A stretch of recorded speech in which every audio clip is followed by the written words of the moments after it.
If you wanted it to stop, you would be standing up for it too. But the fact that you can bleed and fall into evil and then wonder why you can't look in the mirror.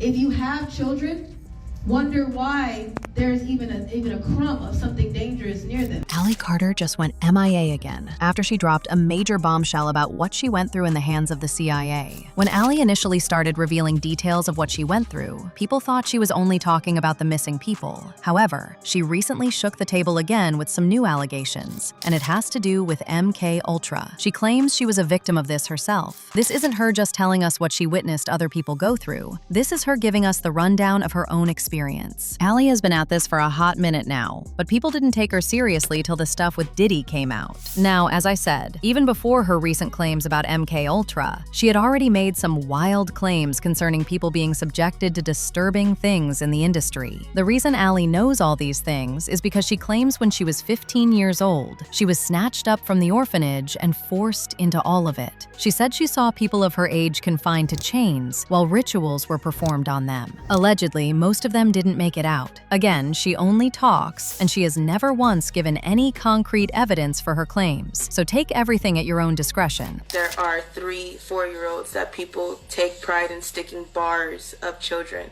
I don't think people are going to be able to stomach the fact that people tie 2, 3, 4, 5-year-old children to horse stables and have horses and dogs with them, and then they get off on that.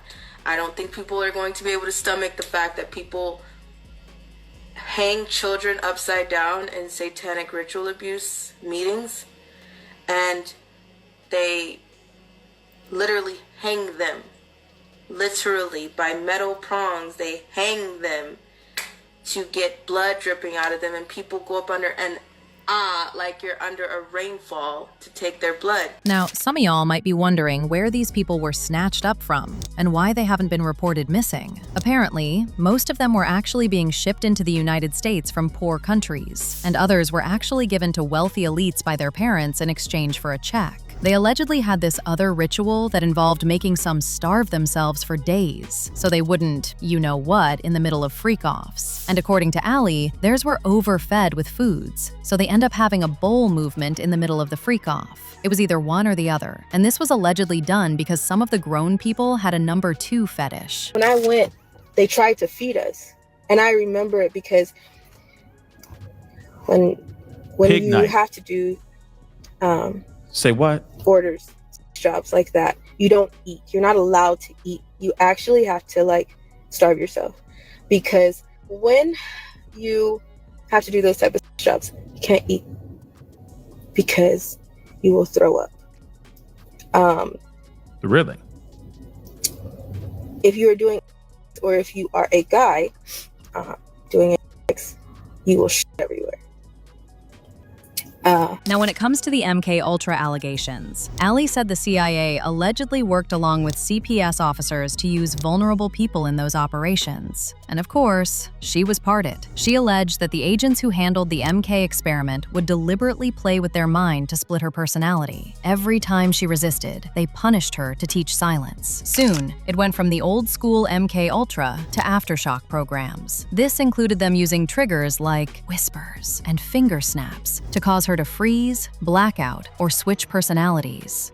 But SSRIs cause a chemical imbalance, and for that reason, that causes homicides, ideations, and things of the sort, when already you feel that way because someone abused the hell out of you, and you had no control over that. But here's where it gets crazy. Once Allie started exposing all these things, they tried taking her out. In fact, back when Diddy's trial was still happening, she was allegedly listed as a witness, but she disappeared at the last minute because strange people had been following her around to harm her. According to reports, the feds officially decided to put Allie into witness protection when she posted a video telling people that she didn't think she was going to be alive for much longer because she and her family were not safe. Apparently, armed men had been paid to come after her, and they actually got very close to taking her out at one point. She actually went on live to show us a video of what her house looked like after some goons broke it into it. It turns out, they broke in looking for her, but since she wasn't home that day, they ransacked the entire place to send a message that they had been there.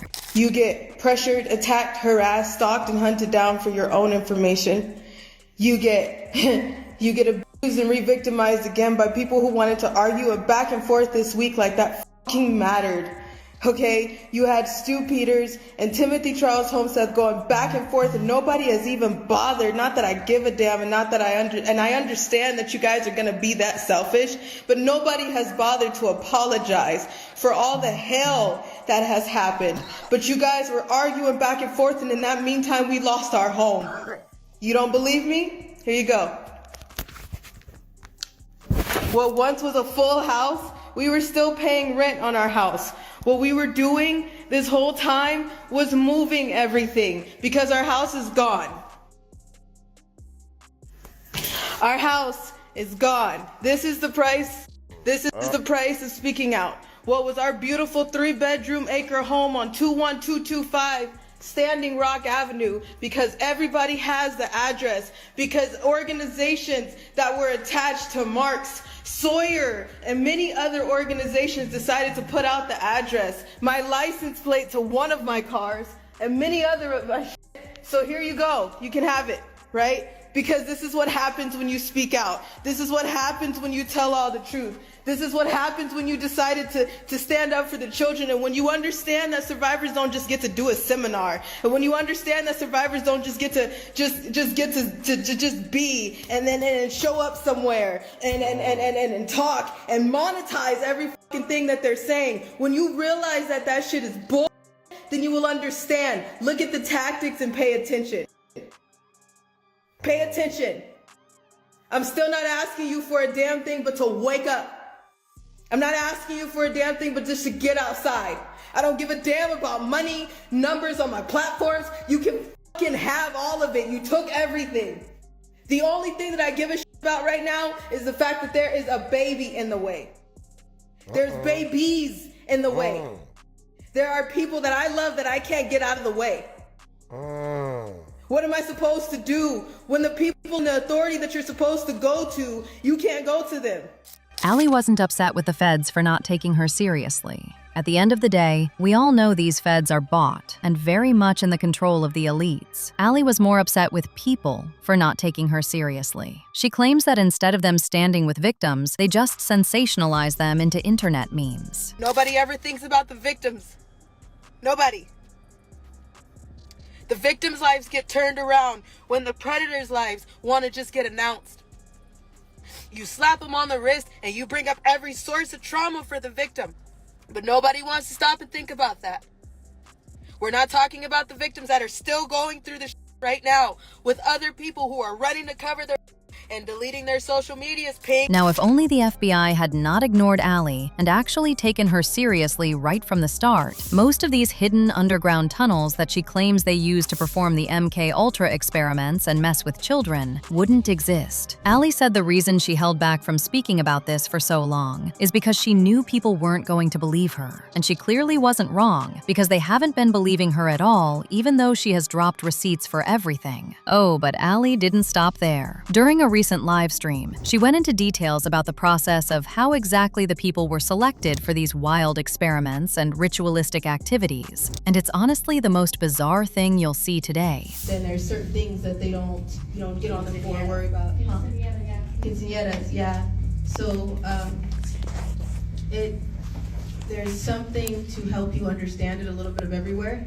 Again, people know the buzzwords. They know about MK Ultra. They know about now the fact of the ID and that you have to split somebody's brain.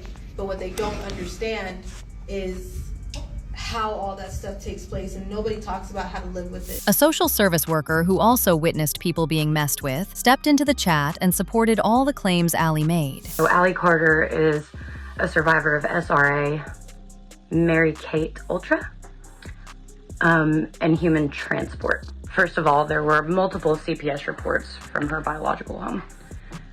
There were a bunch of them in a short period of time. Almost all of the siblings were named in each one. There was enough reports from the kids to be able to follow up. As usual, people had their thoughts. Like this person who said, "I knew Allie was telling the truth about everything. You can practically see the trauma on her face, in her voice, the way she smiles and laughs. Anger is holding her back." Another person said, CPS needs to be shut down now. But now I want to know your thoughts. What do you think of Allie's claims about MK Ultra? And do you really think she's the one she is now because of what she went through? Let me know your thoughts in the comment section below. And don't forget to click here to watch this other messy video.